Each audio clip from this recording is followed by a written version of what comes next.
Everyone, and welcome. Thank you so much for joining us today. This is actually our 7th episode of our Open to Buy series here. Today's topic, of course, it's always about open to buy and merchandise planning, but today really is a continuation of our last session, which was about a month ago, where we really kind of shifted a little bit away from open to buy and onto competitive analysis and how to really monitor your competition, but then of course, how to bring that back into your buying strategy and planning. And so today, we're gonna talk specifically about all those competitive insights that hopefully you learned about in our last session. If not, the video is on our YouTube playlist there, you can catch it. But now we're gonna really jump into how can you take all of what you've hopefully learned and use it and apply it and make changes.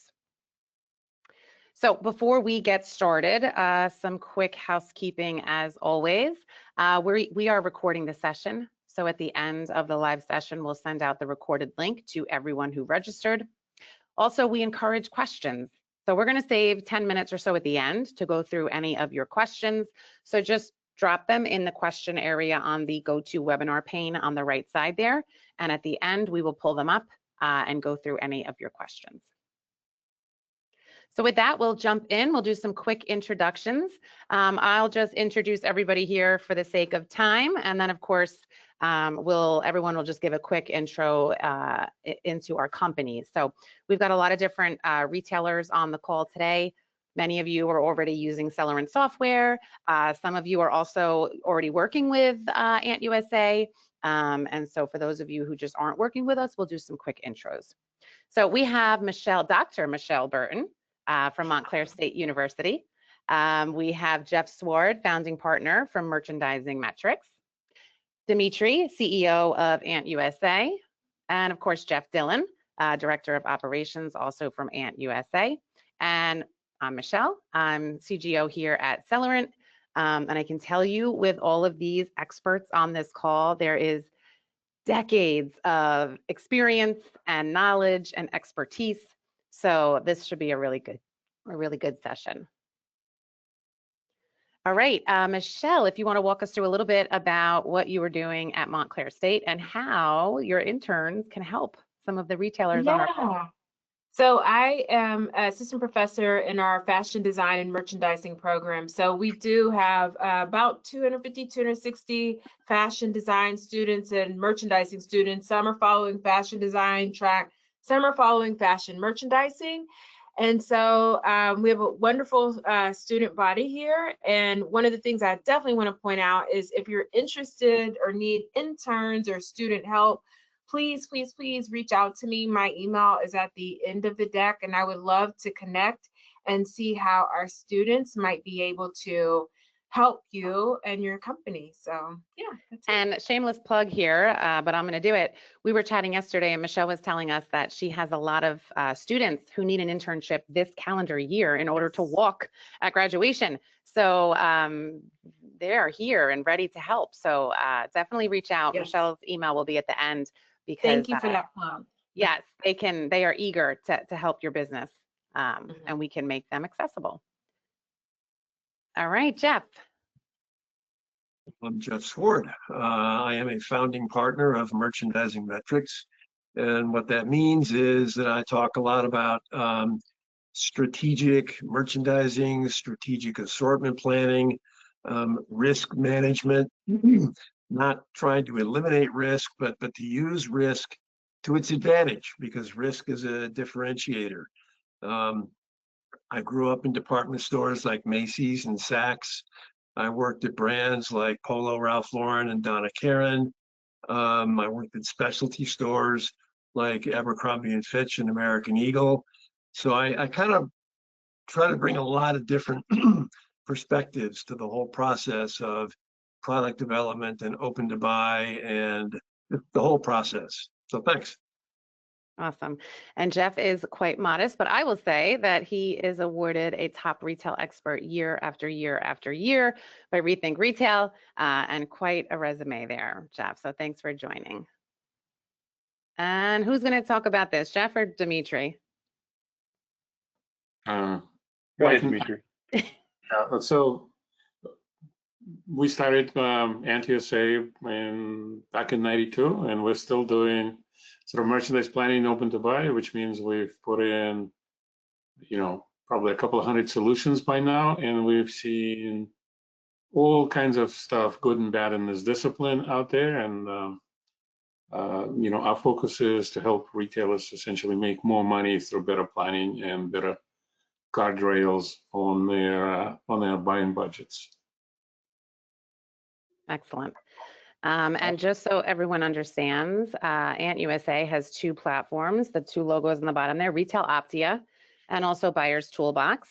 And those are the two systems that are available. And Celerant, we integrate our systems to both. And so for our clients who are on this call, it's a quick, easy integration where your data from our software can feed everything the team here needs to then help you with your open to buy. So for those of you who don't know us at Celerant, we are a retail software provider since 1999. We serve all different types of retailers, hard and soft goods, from sporting goods to even firearms to apparel and fashion to furniture, by trade consignment shops. I mean, you name it, we've got retailers using our system. We've got 8 offices, about 245 team members just all over the place. And those two logos in the bottom that you see, those are our two products. So we've got Cumulus Retail, which is really meant for our smaller merchants, and then Stratus Enterprise, which is more of our mid-market solution, and both integrate with Ant USA. All right, so let's get into it. As I mentioned, our last session was super, super tactical. It was a little bit different from our normal sessions. Typically, our sessions here are very conversational, and we've got a lot of really good experts here. So we just kind of pick each other's brains and talk about really important aspects. But last month, we really jumped knee deep into these are the tools you could use, and here's what they are, and here's what they're for, and have at it. And so hopefully, if you didn't see that session, it's on YouTube. I can also send you the link directly.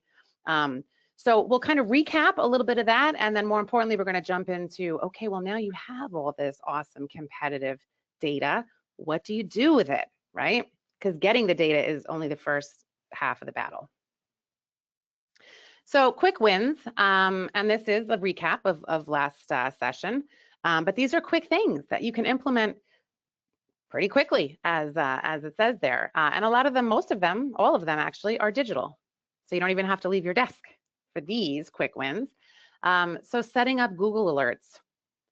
Michele, I know you just went over this in your class. I think you said yesterday. Yeah. For a marketer like me, this is just such a simple concept, but a lot of people don't realize that you can do this, right? You can set up a Google Alert. I have one on my name. I have one on our CEO's name. I have multiple alerts on Celerant, Cumulus, Stratus. I have an alert set up for all of our important company names and also some of my biggest competitors.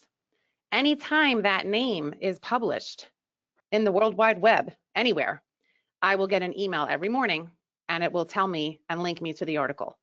So it's super important for you to even just set up an alert for yourself, for your company. And of course, using it also for competitors. So if you don't know how to do that, you can watch that session there.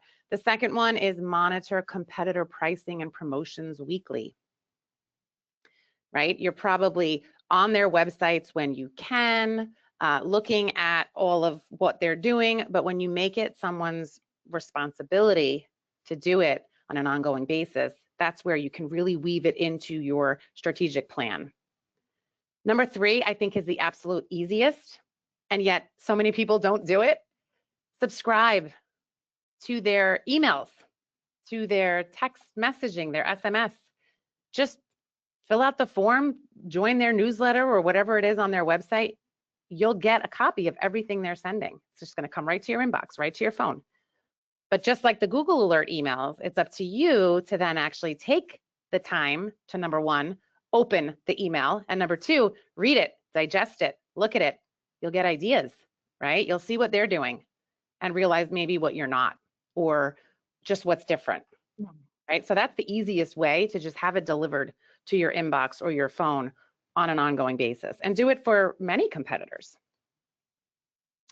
Number 4, check their social media for new campaigns.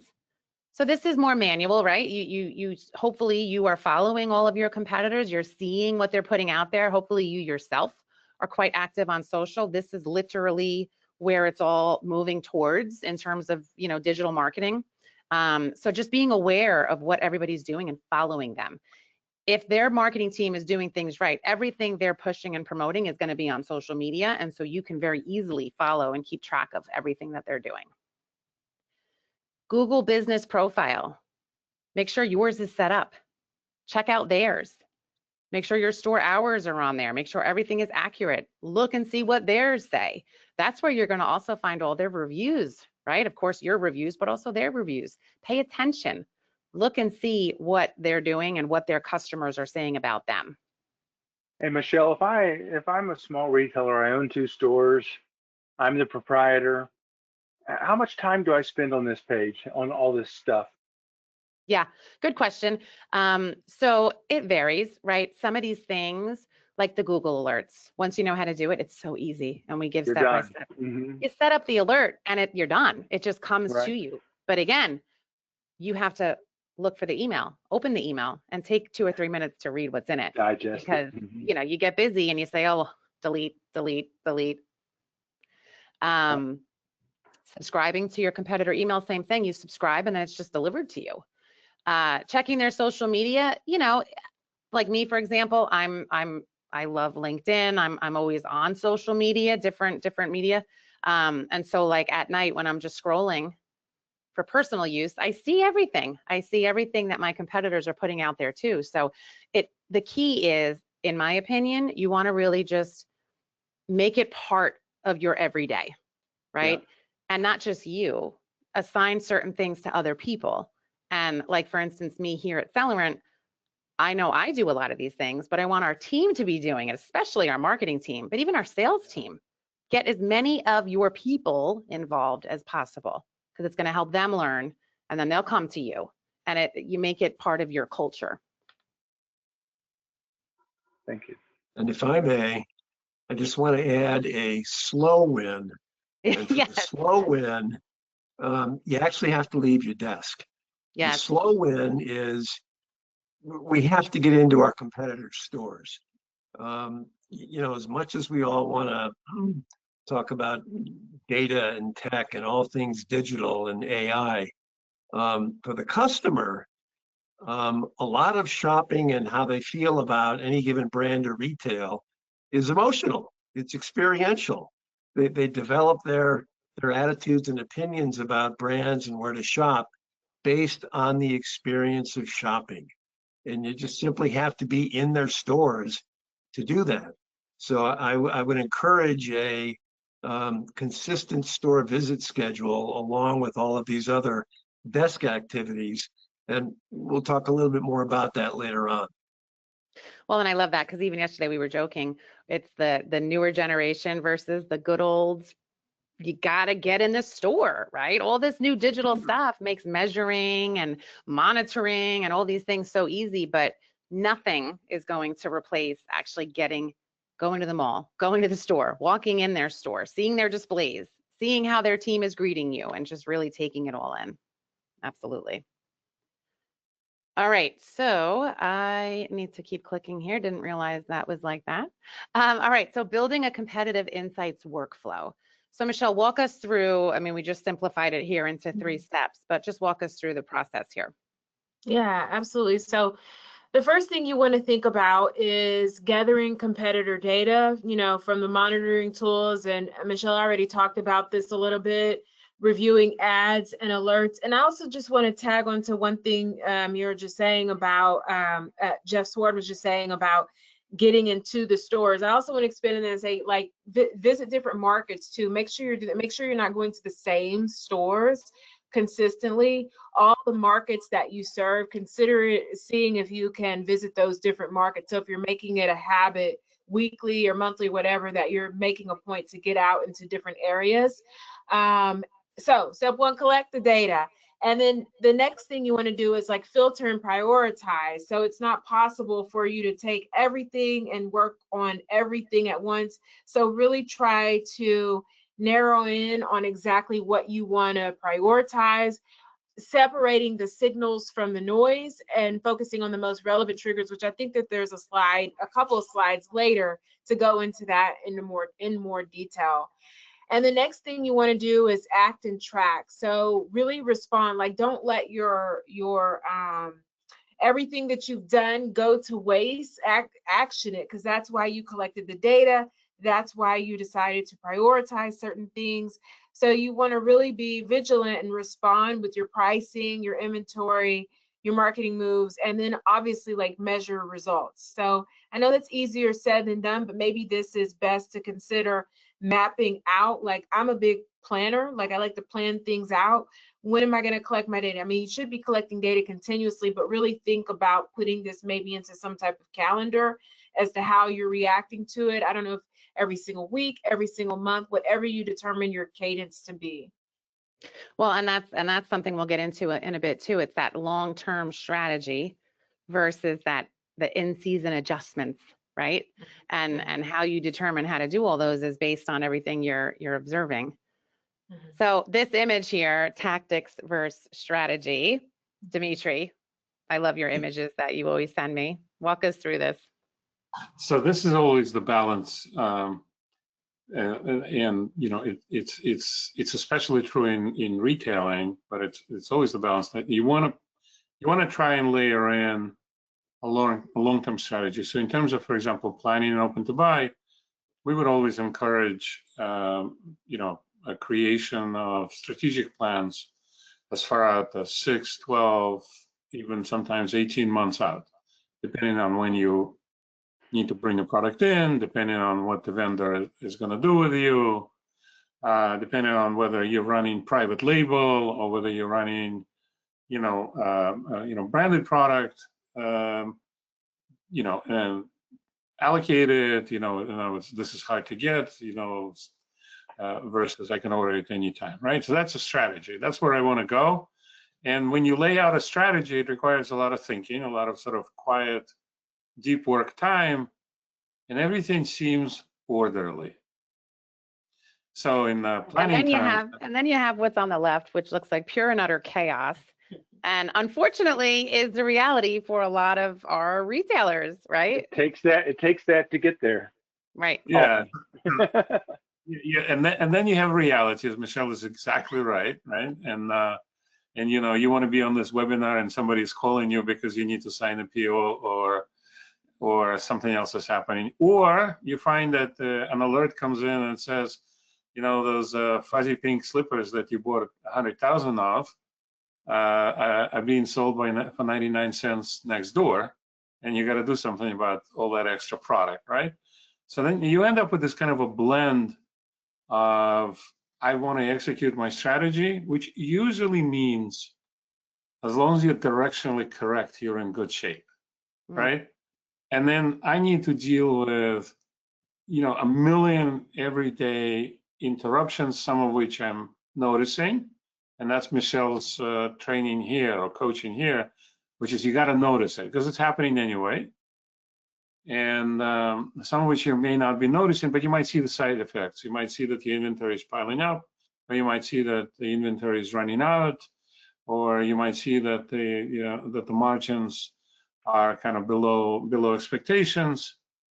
And that's the blend, right? That's the challenge that we focus on, is how do I make strategic direction achievable through the noise of tactical decisions.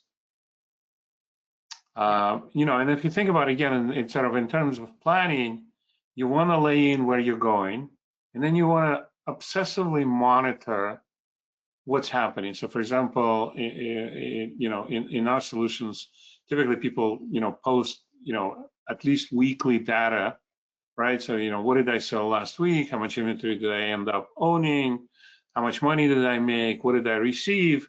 And your you know, best practice is constantly be monitoring how well you're doing against plan. Plan is your strategic statement. The results that are happening all the time is how you're going against plan. And the general rule is, if you catch it quickly, you can make small adjustments in the right direction. If you don't catch it quickly, then your adjustments have to be much bigger, right? Much more painful, much more difficult to execute. And so in a lot of the previous sessions, we talked about, do you take your markdowns early? If you have to take markdowns, do you take them late? Do you set aside some inventory for, in-season infill, or do you like put it all out on the floor? There's all kinds of scenarios on how to manage risk where everyday reality doesn't quite match long-term expectations, right? And if all you're doing is reacting, then you're just running a pure replenishment business, right? Mm-hmm. And then if you're not taking the risk, then Jeff Sward will probably tell you that you're not maximizing your profit, right? Because in the end, when you're doing replenishment, it's like if you're selling ammo, what's the margin on ammo nowadays? 9 to 15% or something like that, right? It's hard to run a store on that. On the other hand, if you're doing complete private label design, you might make 80 points on that, right? I've seen some of our customers make over 90% on, but they don't do it for too long because they often find out that people stop buying at very high margins. So then you have a first markdown, second markdown, third markdown, and in the end you might end up with, maybe you'll achieve your 40-50% margin for the season. So this balance between strategic planning, which is like, I got to go in this direction, this makes sense, looking at last year, looking at the last couple of years, and yet all these unexpected events happen that I need to find and react to. So that's the sweet spot, right? You stay within the overall channel of long-term strategy while executing adjustments to short-term interruptions. So, and consistency. Somebody else needs to talk about consistency, because that's. Yeah, Michelle's going to really walk through some of the long-term strategy, and really the important thing here is that you're embedding it into the culture of your company. It's not just a one-time thing. You're embedding all of this into just the DNA of your team and your company. Yeah. So I want to stress the importance, like long-term strategy. Like it's a long-term goal. It's a long-term strategy over time. I think that's really important to point out. So tracking consistently, I'll start with that. So making it part of your routine, which we've talked about that a lot already, and then also at past webinars, Monday kickoffs, monthly or quarterly, before or after cycle counts, preseason, post-mortem. So whenever you're doing something consistently, it becomes like a habit, to the point where if you're not doing it, it's like, wait a minute, we always do that. And then I also think it's important to point out for new people that might come on board, when you're doing stuff like this consistently, you're making them part of this, how do I want to say, it's a culture that continuously tracks and has insights as to what's going on. And that leads me into share insights. So build a routine for sharing insights across teams. I think this is especially important.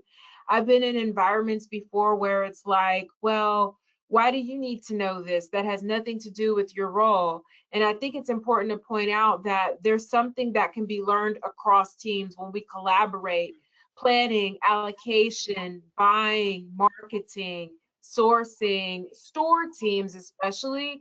I think it's really important to, oftentimes I think we think at a corporate level, we don't share things with our stores. We don't have like maybe the communication with stores if you have actual brick and mortar stores. So I think that that's important. Your store teams are able to provide information and you can provide information to them. It's a two-way street. So when you think about building the routine to share insights across teams, consider your stores as a team also. That's my thought on that, because I think that that's missed a lot. We just talk like to each other in a corporate or in a, I've always been in corporate retail, but in a business setting, but not necessarily to our stores.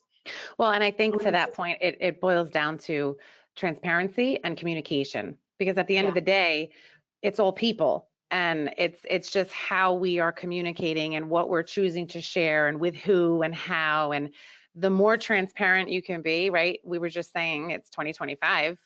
you Yeah. need to be transparent with your customers, but even with your internal team, and make sure that you're sharing these insights and building a culture that invites the sharing.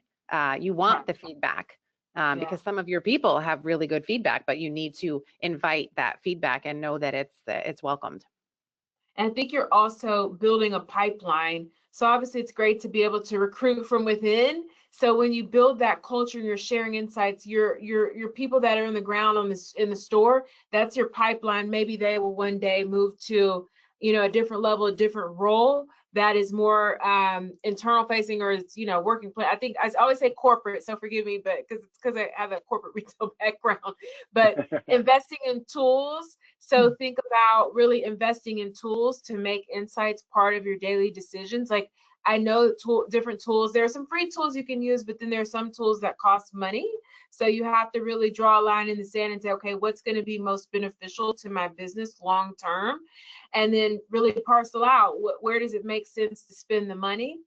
And then tracking impact, don't forget about that. Create, key performance indicators to measure how your insights are impacting performance. So I really love the content of this slide and describing it, because I think it's all extremely relevant. Everything we're saying is relevant, but I definitely think this is very important to do and making it part of your culture. So. Right. And two things I'll add on this is this all seems so logical, right? When you look at it, it's like, well, duh, right? It's just so logical and easy, but it's not, because everybody is so busy. And if I flip back to, where are we? So the cultural elements can't be. This slide, everybody ends up falling into that left side. And what seems so easy sometimes just gets a little more complicated.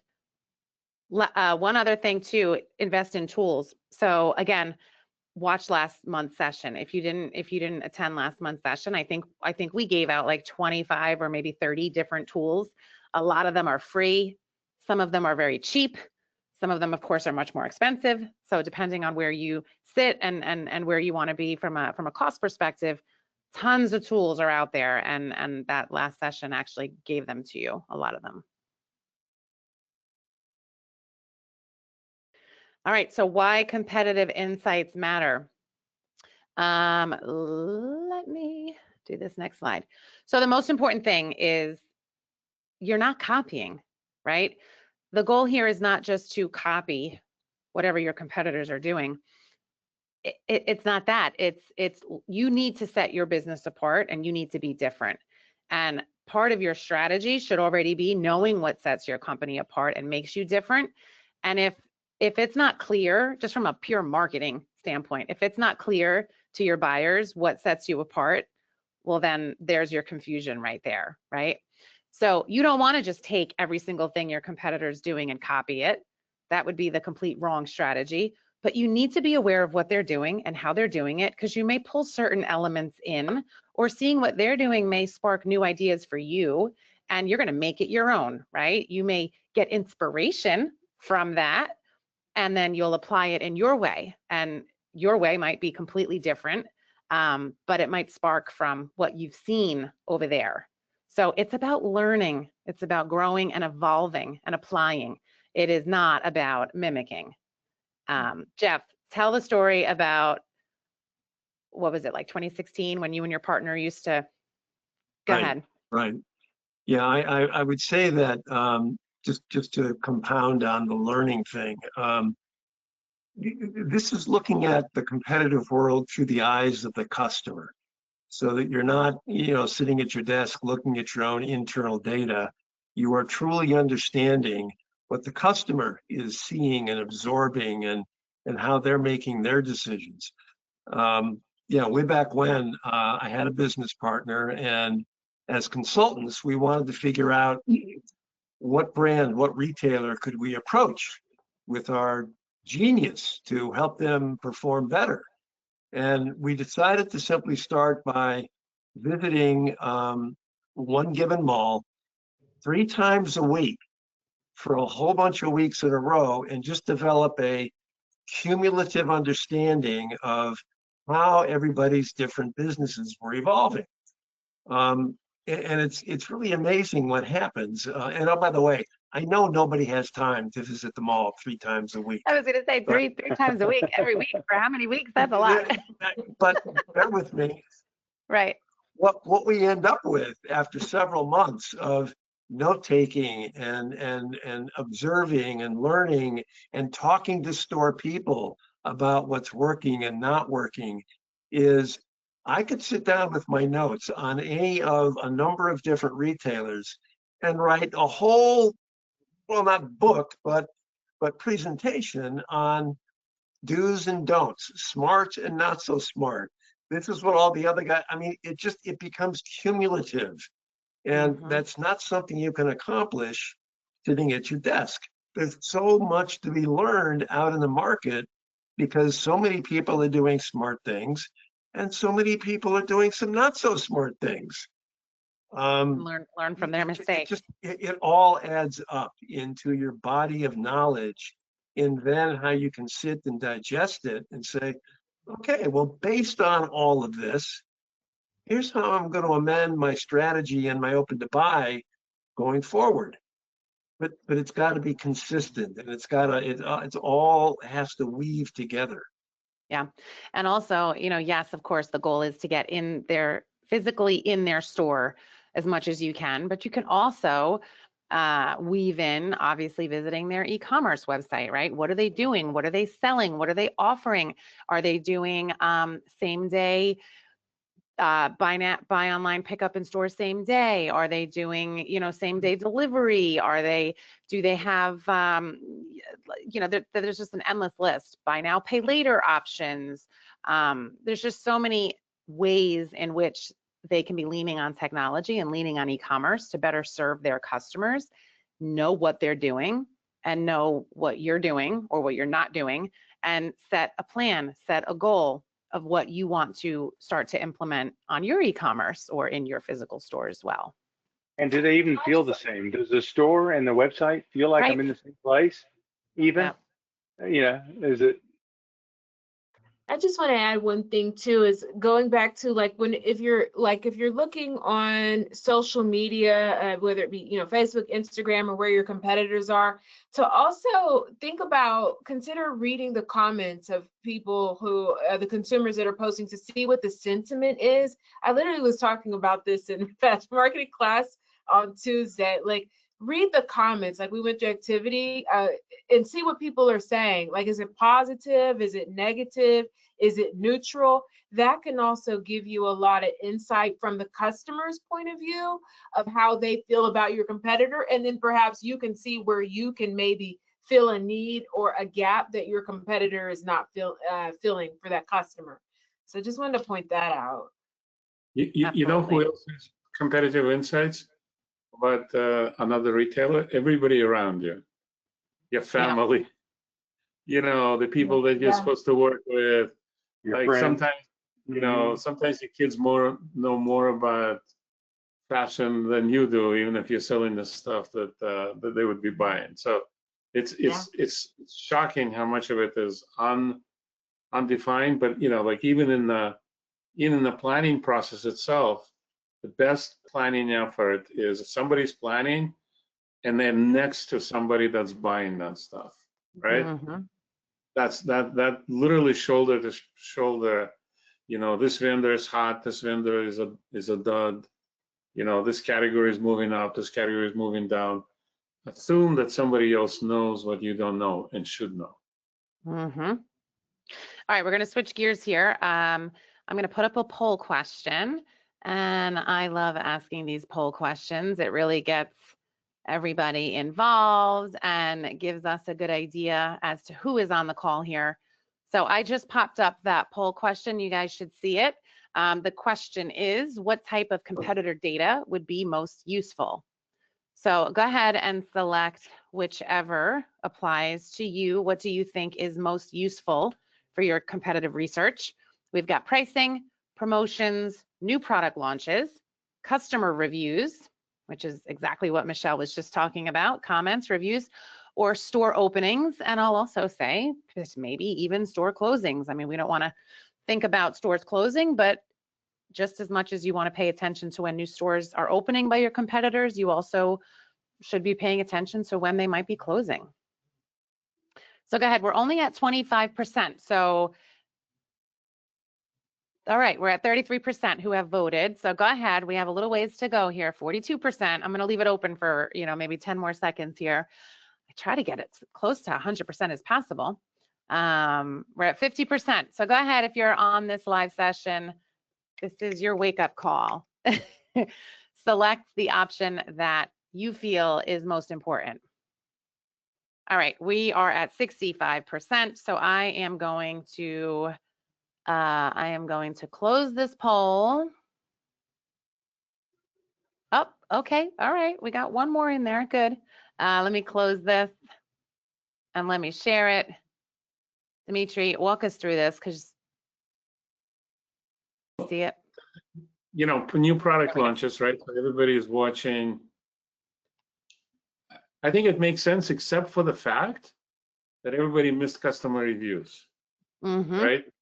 Everybody out there knows that they should be, what if they're selling something they should be selling? So that's the fear of missing out, right?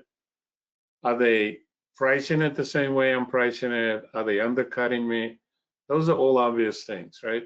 But I think if you heard something today and on the last webinar, is that you're missing the feedback that people are often posting on your competitors. And is this product feedback or is this company feedback or both? Anything. You want the rumors. You want the rumors. You want to know, because if you really flip it, if somebody's complaining about customer service and not competitor, maybe your next email, if you're doing digital promos, should be emphasizing your customer. Like you want to do like this kind of a message jujitsu, right? You want to emphasize your strengths against their weaknesses, right? Yep. So if somebody says, I can't find it in the store, the obvious thing for you to say would be, you can find it in our store, right? And there's a million things depending on the review. If somebody says their floor is dirty, you can say, we put an extra effort to keep our stores, spick and span, and so on and so forth. And listen, if they're complaining about the return policy, well, maybe you want to reevaluate your return policy and then promote that. Right. So that's the obvious learning here, I think, is that listen to what the other people are talking about when they refer to your competitors, and you'll find out a lot. We all do it, by the way, just so you know, right? In the software industry, we're all paying attention to. You have to. To the news out there. Yep. So signals versus noise. This is an important area to focus on because, as Michele said earlier, there's just so much, right? And even when you go back and you watch last month, I mean, I could have talked all day about digital tools and how to monitor and what to monitor, but it gets to a point where it's like, okay, this is all really good stuff, but I don't have the time. I barely have the time to do what I have to do for my business today, let alone add all this on there. So you have to prioritize, and you have to really you have to figure out what's a signal that you need to focus on, that you should maybe take some action, versus what is just noise. Because there's a lot of noise, just a lot of noise that you don't want to move too quick on. You don't want to have it, you don't want to think it has a bigger impact than it might have. So, really paying attention to what you're seeing and what you're continuously seeing, and kind of getting in your groove as to what should I move on versus not, right? So signals versus noise. So we're going to walk through, I think, four scenarios here today, which we'll call 4 triggers, 4 things that have happened, and some scenarios of how you could potentially respond. So this first trigger, Jeff, walk us through this one. Sward. Yeah, the whole scenario where you're operating a business and you've got close competitors and similar, if not maybe exact products sometimes. What happens when the competitor launches some unexpected promotion on a similar or exact product that you're carrying? What do you do? the first thing I'd say would be is that nothing is automatic. There are some variables here that I think have to be looked at. And the first thing I would look at as a retailer is, what is my ongoing rate of sale before and now that this promo is hit? What happened immediately to my rate of sales? Anything? Because what I'm really concerned about is my weeks of supply and my planned exit date on down the road. I don't want a competitor's actions to impact my ability to sell down and out per my plan. And if I notice for a second that my rate of sale continues to be okay, my weeks of supply are what they're planned to be, I might not have to match price. So the math of the weeks of supply might dictate one response, but then as a retailer, I'd immediately worry about, oh, wait a minute, are people going to wonder then if I'm being fair and responsive in the marketplace? Do I really have to meet them head on? Or if they want 40 off, do I go 20 off? Do I go 25 off? So I guess the answer here is that there are a number of different both math, number-driven factors that you have to look at, and brand perception factors that you have to look at of how the customer might be responding to you. But if you've also got an inventory problem and you were going to take your markdown next week anyway, well then go for it. Just open the floodgates and let it sell down and out.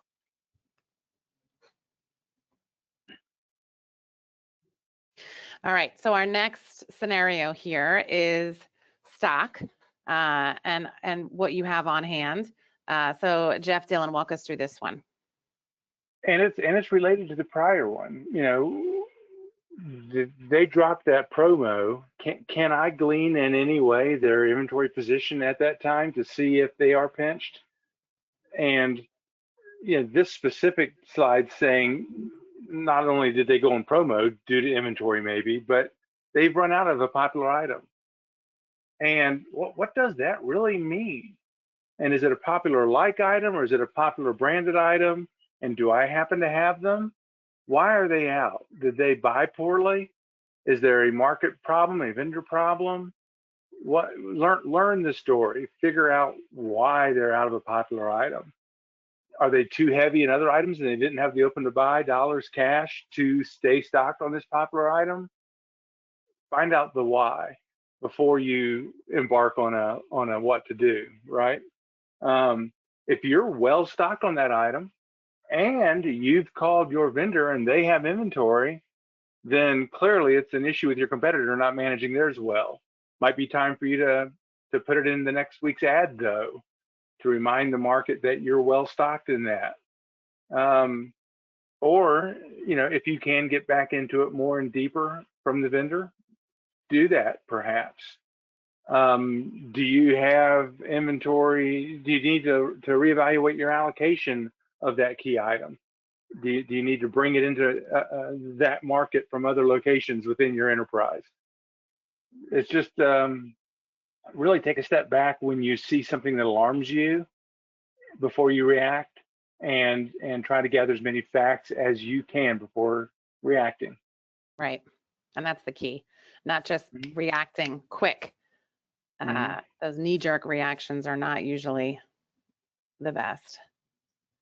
All right, so next is product. Dmitry, walk us through this one when they launch. Now, by the way, I'll add in our poll question, this is what one, as far as what our attendees here today think is the most important to be aware of. So let's talk through this, Dmitry. Sorry, there's a couple of things to say. There's the strategic move, and you can almost read it bottoms up, right? What do I have to offer I don't have this thing in stock necessarily. What do I have to offer that's similar, that can kind of defend my sales, right? So that's your existing product. But here's an interesting scenario that I'm going to kind of jump ahead a little bit. Probably you know, if not in the next webinar, in a couple of webinars from now, we'll end up talking about agents. You know, you probably heard that kind of stuff in the noise. But you know, the obvious agent, for example, to create with something like ChatGPT down the road would be I found a trigger, the competitor launched a new product, the agent will generate an email or reach out to the vendor to ask them about the terms and availability of that product automatically. This is what people are starting to do, which is not just notice, not just identify events, but have an automated reaction, which means you don't have to hire people to do it. Have an automated reaction to do that. We're not ready to talk about you know, ChatGPT agents and all that other stuff, but I can tell you that we're working with some people that are already implementing. Again, I'll take, you know, a lot of what we're talking about is identify lots and lots of useful inputs, right? What do you do with it? Well, now you got to put everything down and you do something with it. The coming age of agents, and I would expect that to be within 6 months easily, is that I identify something and my agent takes an action. And that sounds like really weird, but it's a huge competitive advantage to people who are going to do this versus the people who have to do everything manually. It's a little bit like having a point of sale versus writing cash registered tickets. Everybody still remember cash registered tickets? Little slips, right? I think they still sell them in Staples, right? Well, you know, that's a heck of a lot of work compared to running a good POS like Celerant. So, you know, that's the trick. Once you identify it, you have to both look at your inventory, which is a repeatable action to find like items, and you have to reach out to the vendor, which is also a repeatable action. So think of all of this as the kind of the doors that will open, that are opening very, very quickly into automated software routines in effect, right? Well, and the thing too is we don't have those automations yet, right? We don't have those AI agents yet. So right now it's very much manual, and having to, you know, reaching out to your vendor, all of that takes time. So that's why really being aware and monitoring all of this and seeing exactly when your competitor launches a new hot product, you want to know so that you can take then the time and get all of this moving, because it takes time. It'll get faster. And what are those 5 steps that I do? And how do I do them thoroughly every single time? And that could be the agents. Right. Yeah. So, I'd like to add one quick thought on, and be very literal here. Competitor launches a new product. Well, how much new product and how often? Meaning, from an apparel context, if I have fresh flow every month and I'm visiting my competitors and I see them flowing fresh product every week, well, oh my gosh, am I not being competitive? right, what am I doing? And what you have to do then is keep visiting the stores until the end of the season and see what their markdown racks look like. If their markdown racks are bulging with unsold inventory, they bought too much too often. And that's why they're doing what they're doing, right? Right. So you've really got to make the observation continuously over time, and then see what the end result is, to be able to figure out, well, was that a smart thing or a not so smart thing? And therefore, what does it mean I have to do? Right. Exactly. Do your research. All right. So last scenario, and this is social. This is reviews. This is comments, as Michele said earlier, but being aware of reviews. Now I'm going to pivot this one a little bit, because it's not just, the trigger is not just when does your competitor get a negative review, but you also, even more importantly than that, you need to be paying attention to your own reviews, right? Your marketing is the perception you want to give your customers, but what people are actually saying is actually the reality of, and those two things may be very different, and you need to be aware very much aware of what your customers are saying and also what your competitors' customers are saying about them. So detection, of course, is key, right? You need to be monitoring this. And it's not just Google. There's all sorts of sites out there. Frankly, it's getting harder and harder because there's so many different websites out there that are encouraging this. Think of Reddit, think of all the things. Reputation management is literally a service these days because this type of stuff can really make or break any business in any market, not just retail.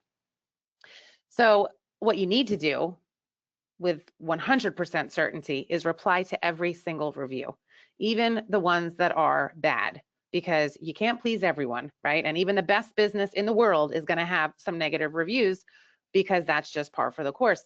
Reply, respond publicly.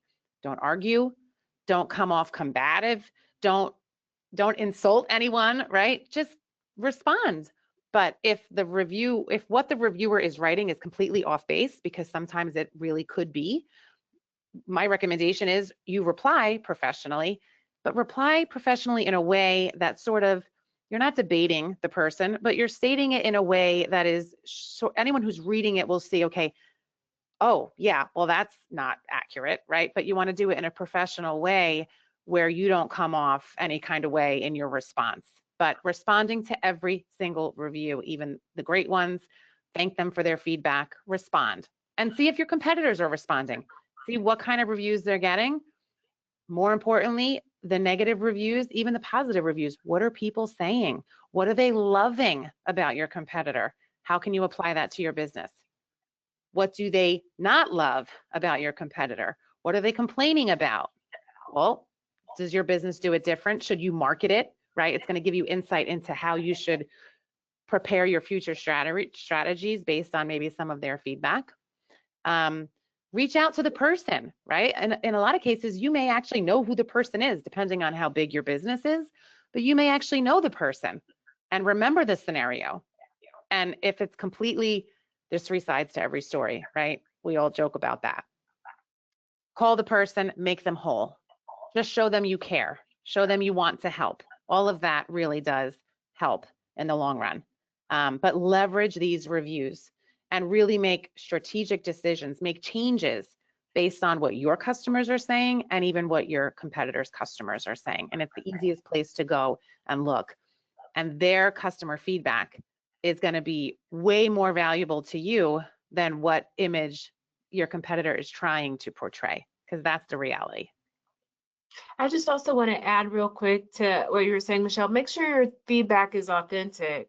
Like try to, because I've actually seen lots of like canned responses, and if you're a customer, I don't know about everybody else, but like I go through and I read various comments. I actually see how the company is responding, because actually I make decisions about whether I want to shop with that company. Even often, like maybe I'm on the fence, but based on that feedback at the company, because I've seen some companies that are really amazing with it, and you're like, yeah, they fell on the sword. They admitted, this wasn't par, whatever the situation was.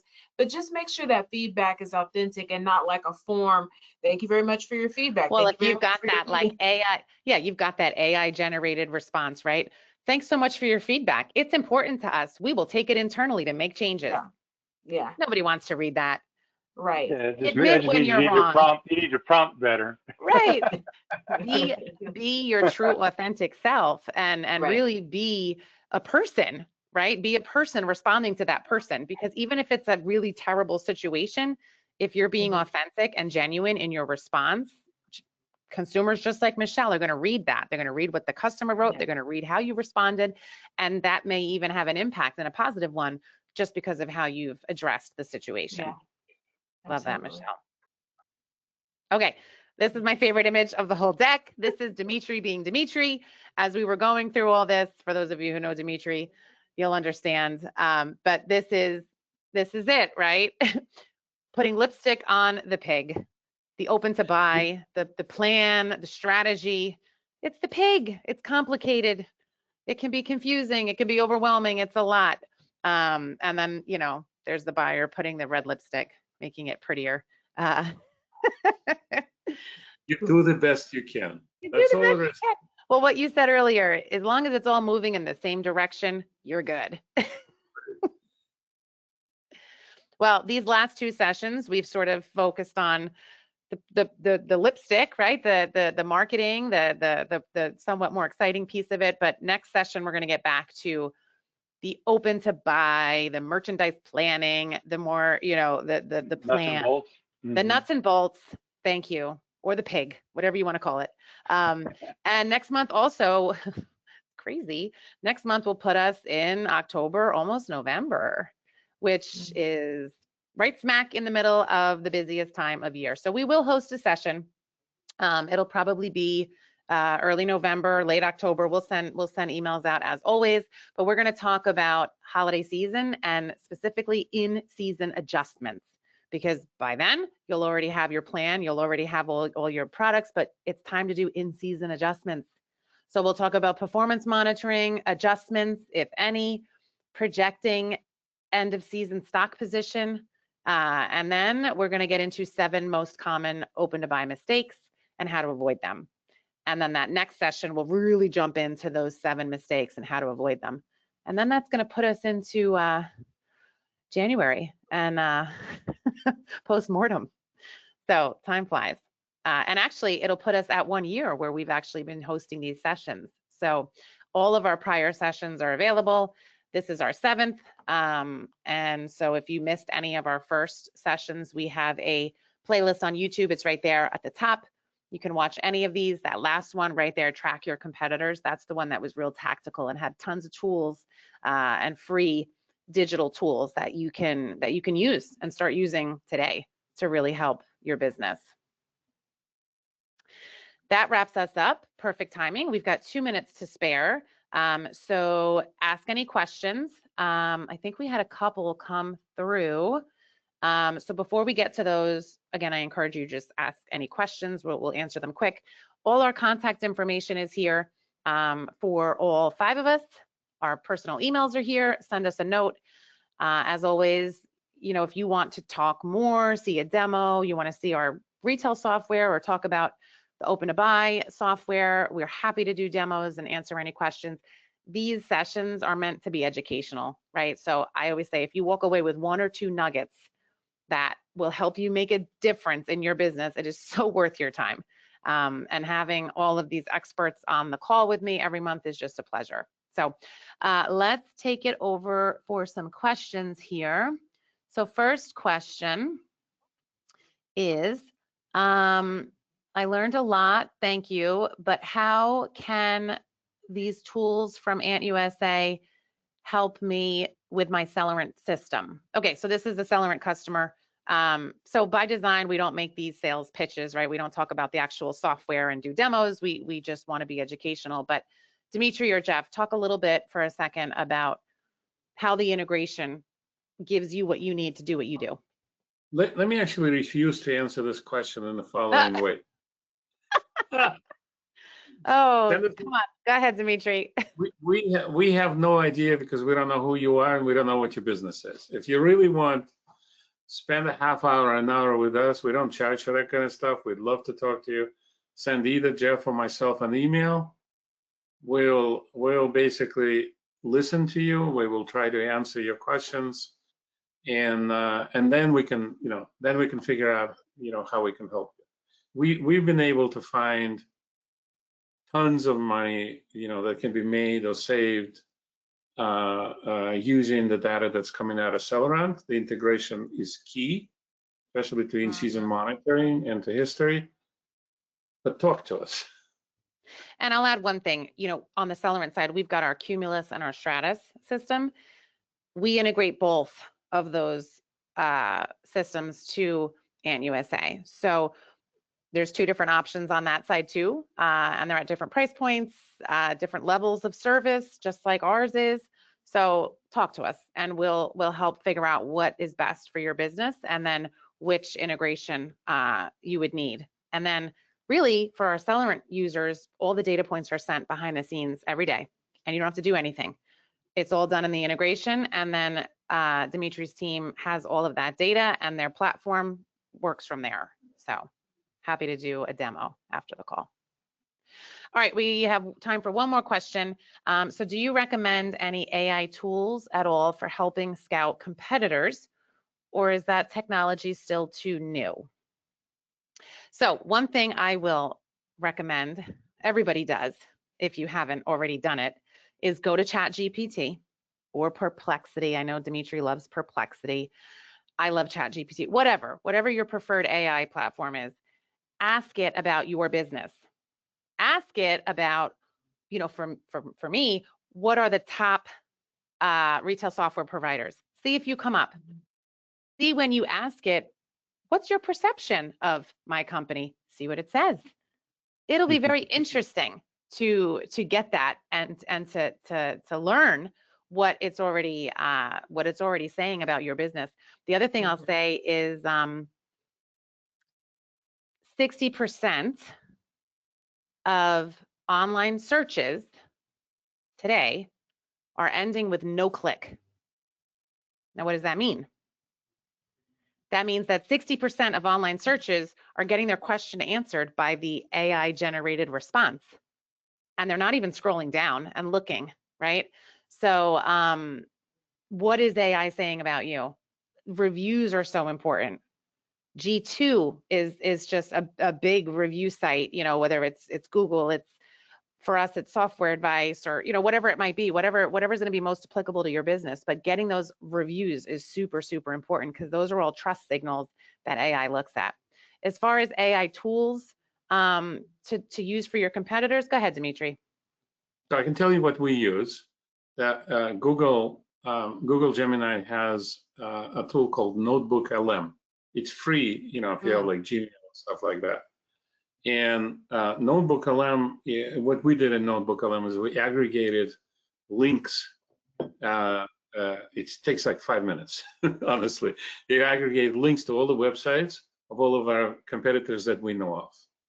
Okay, and then there's this neat little discover option, which basically says, you know, if you describe, you know, you can go there and say, find businesses like mine in this area, or find business like mine, and, you know, whatever, right? I mean, it's true, it requires zero learning. And what it does is it builds your own specific knowledge base. And so when you build your own specific knowledge base, you can actually talk to it. It's so fun and it's so productive. Notebook LM, and like you can put in like 30 sources for free. Maybe like upgraded Google Workspace, then you get like 100 sources, 300 sources, doesn't matter. That's super cool.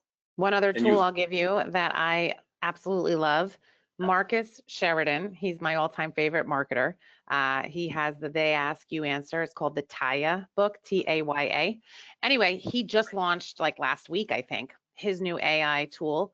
It's called AI Trust Signals. You can go to that website, you can plug in your website domain, and it's going to give you a score. And it's a score for AI trust score, right? So totally new, like brand spanking new, not even a week old. And that's what's going to happen with a lot of this AI stuff, right? It's all new. So we went 4 minutes over, but good questions. Thank you everyone for joining. Jeff, Dmitry, Michele, Jeff, thank you as always for joining. If you want to reach out and talk more, all our info is on the screen. Otherwise, we hope to see you again next month. Thanks, everyone. Bye-bye.